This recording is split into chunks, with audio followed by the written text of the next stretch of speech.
One of the biggest challenges, I think, coming in is believing in your people, having faith in your people. And that starts with education.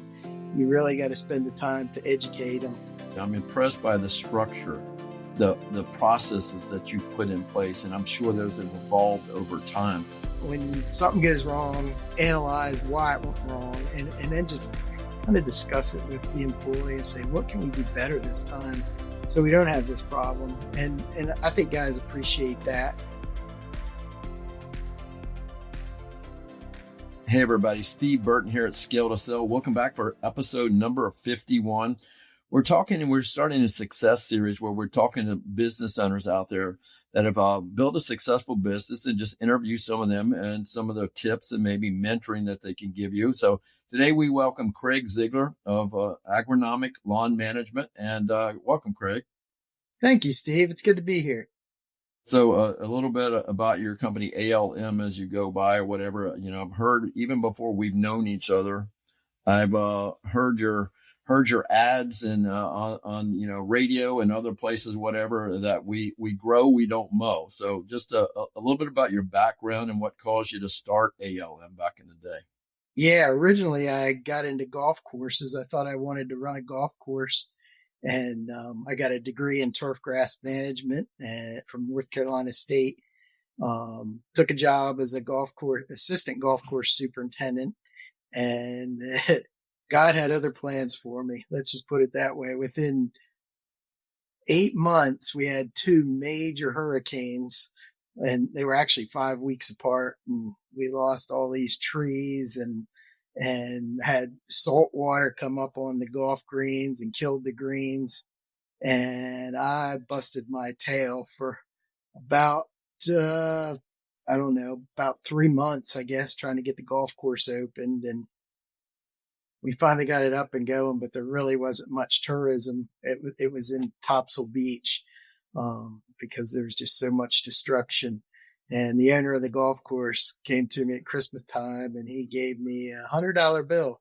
Said, I really appreciate everything you've done for me, and I appreciate all your hard work, but I'm sorry, this is the best I can do for you. So anyway, at that point in time, I thought, you know what? This might not be what I need to do. I got you. So being in turf grass, a lot of people ask me about their lawn and being on the golf course. So like, what do I need to do? What do I need to put down? And anyway, that got my mind rolling and thinking, there's a real market for people that want a really nice lawn. And I started thinking about it, and there was this pretty successful company in the Raleigh-Durham area, and I took a job with them, and I worked with them for about a year.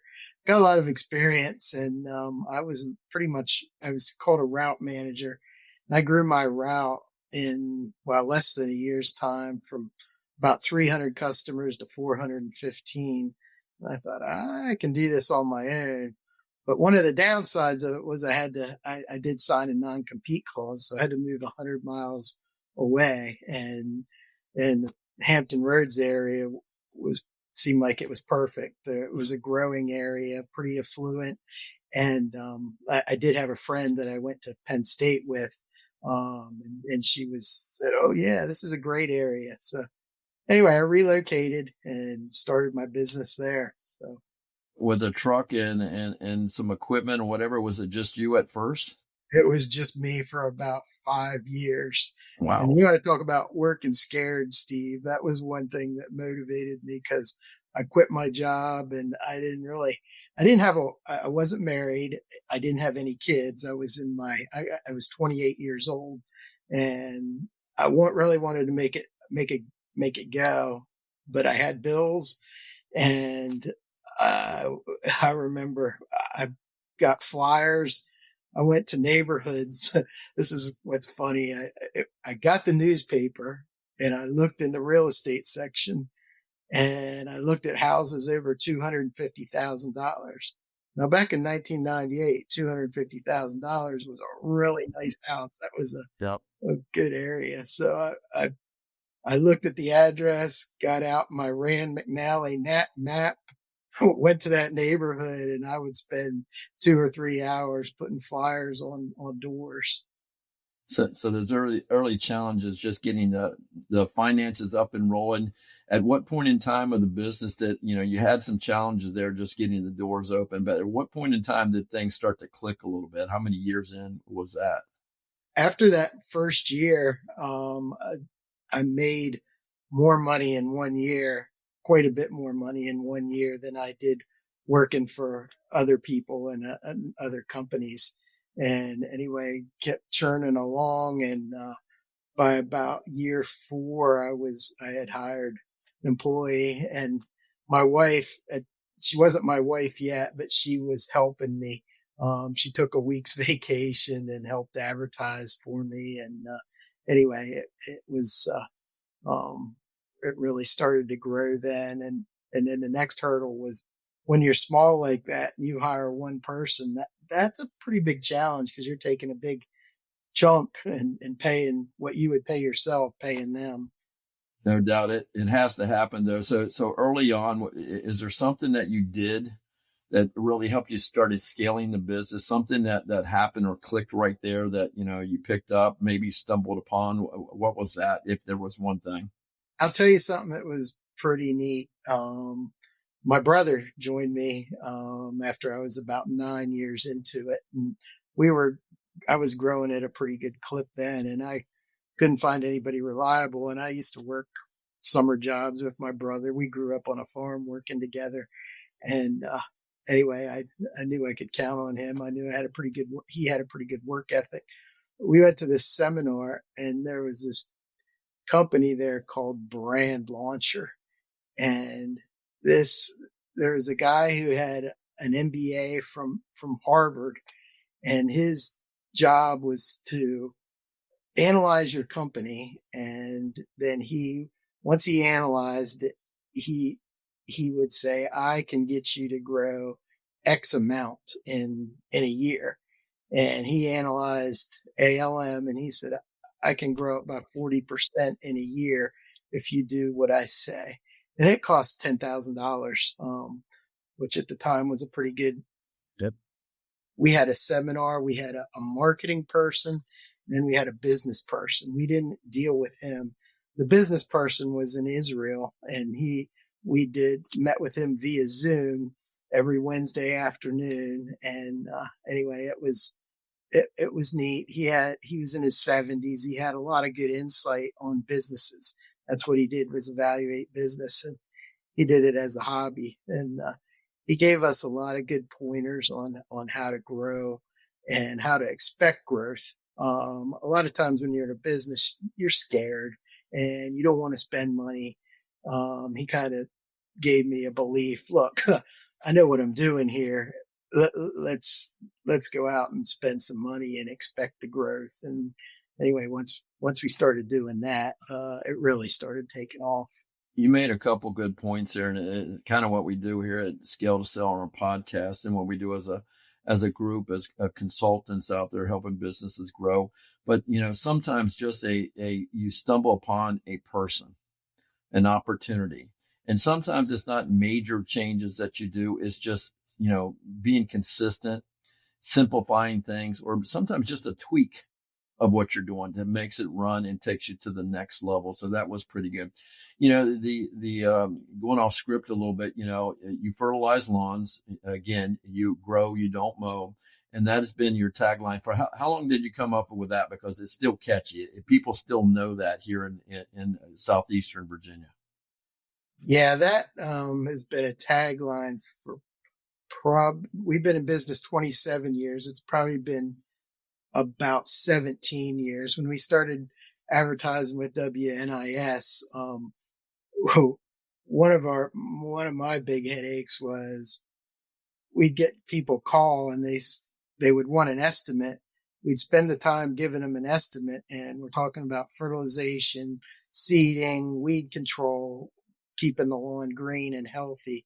They say, oh no, I didn't want that. I wanted mowing.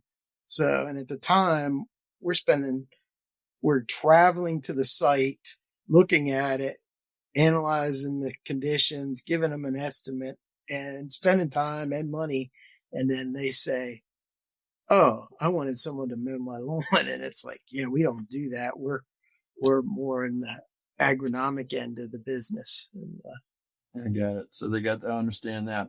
I'd be working with you and knowing a good bit about your team.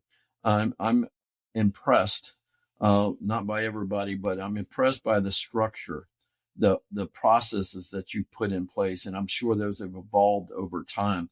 And you mentioned, back in the day, I used to have a similar business with a franchise, and got rid of that. Really wasn't my. I bought it to keep my dad busy when he retired from the police department, and I kept it for a few years. Then he retired, and then I sold the business. But I know for a fact that we used to have to go out and do quotes. But I know right now with Google Maps and technology, whatever, you guys can give a quote and things have just, but that's just one example of how that industry has changed, especially over the last number of years. So just a little bit about your processes and how you come to fine tune and where you have multiple warehouses and multiple crews and it kind of, you've got them. It's a factory, so to speak. You're not a franchise, but you function like a franchise.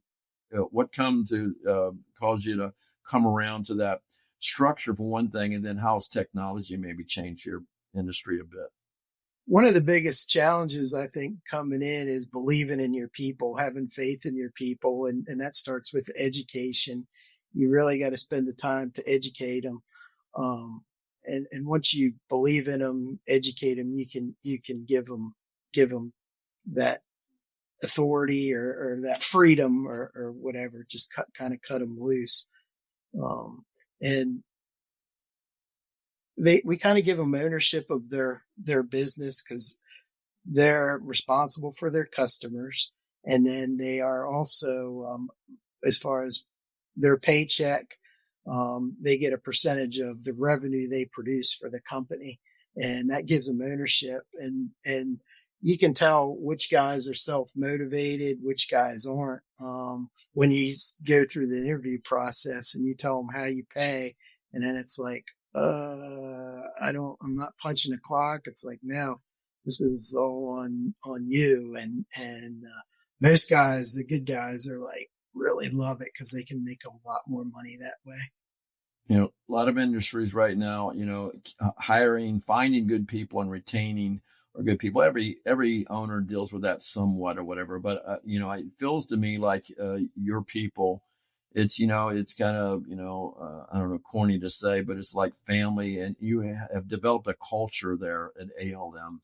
A little bit about, it's about compensating people well, but you do some other things there to motivate people and where people, you've had a couple people leave, but have come back to you because they found that the grass wasn't greener at another company, so to speak. But a little bit about your culture there with your team, and across from main office, your operations people, all the way to the people out on the field servicing clients. Yeah, we're all about taking care of them. And like you say, it is a family. And you really have to love your people, and they'll give you a return. We get 401k, we got health insurance, and we're always trying to educate them on. And one thing you help us with is educating our employees on managing their money and how to be smart, not to go to Starbucks every day and buy that $6-7 cup of coffee. You can take that money and turn it around and invest it in something. And before you know it, you're able to afford a down payment on a house and be able to be successful. We have business owners of all sizes listening in right now, and you've developed a really successful business and done quite well for you. But some lessons that maybe a tip, maybe that would help. If you had to offer a tip to a business owners listening right now, something that really was, you really launched you to the next level, took you from doing okay to where you're at today. What is there one thing that jumps out at you right now? Well, believing in yourself is one. And then when things do go wrong, which they inevitably, there's always going to be things that go wrong. You always got to stay calm. You don't ever want to blow a gasket. I very seldom blow a gasket and just get mad and screaming and yelling. when something goes wrong, analyze why it went wrong, and then just kind of discuss it with the employee and say, what can we do better this time so we don't have this problem? And I think guys appreciate that, where you're not screaming at them, and they appreciate you talking to them like a human being. Your success, both personally and professionally, just some thoughts there. You're successful right now. Your kids are going to school. They want to come into the business, but I consider you're successful. I assume that you do as well, but just what success means to you, and what it, not only you personally, but I guess what it does for your family, your community. But what does success mean to you?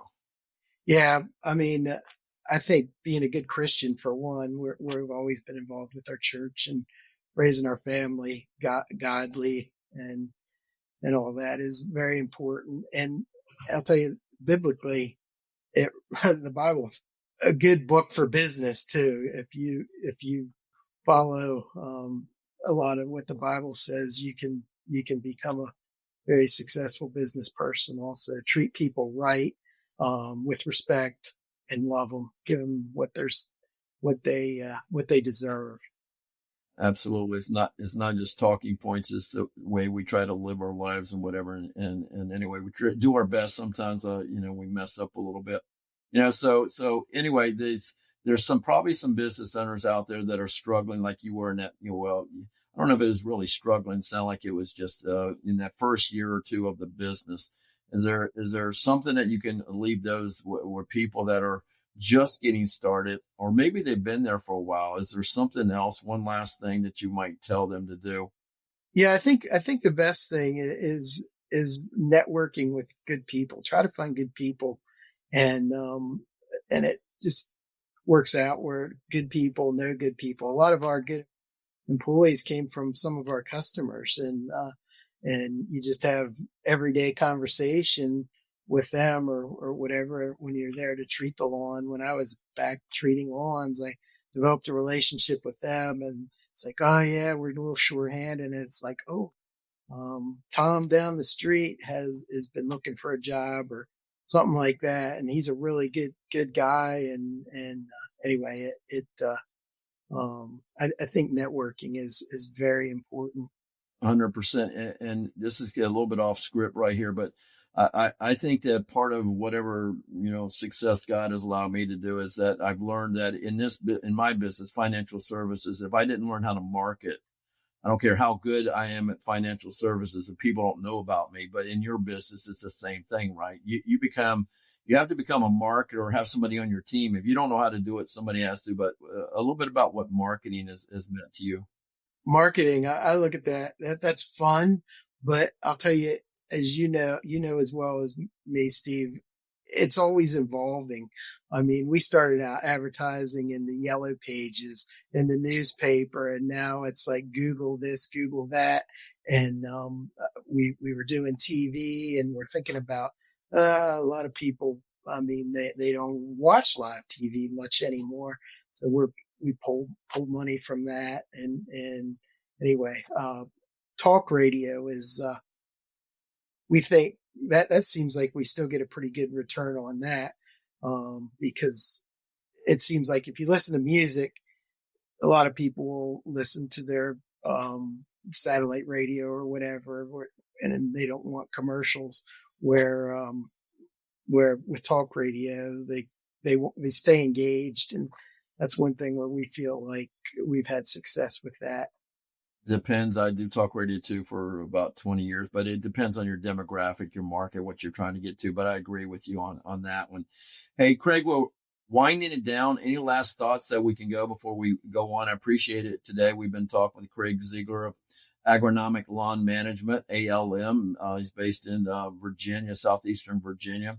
And this is just the first in many success stories that we'll have to come. But any last thoughts here, that you would help, that could help maybe motivate or educate, and that's where, with podcasts and everything else out there, mentoring, these are part of those mentoring steps. One little tip, but you've given us some good information. But any final thought that you can have before we wind down here? Yeah, don't be afraid to relinquish controls. trust your people. I think that's one of the things where people really shortchange themselves is when they want to be in control of everything. Sure, your people are going to make a few mistakes, but just let them learn from those mistakes. No doubt, Craig. I appreciate your time today, guys. And if you want to know more, you can go to scaletosell.com/questions or click in the link in the show notes right below to get your free 10 question assessments. Are you ready to grow or exit? Craig's still in the growth mode right here. And so are we. And if we could be of any help, again, scaletosell.com or scaletosell.com and get those 10 questions too. Craig, we look forward to seeing you back in the future. Look for your continued success. God bless. Take care. We'll see you next time. Thank you, Steve.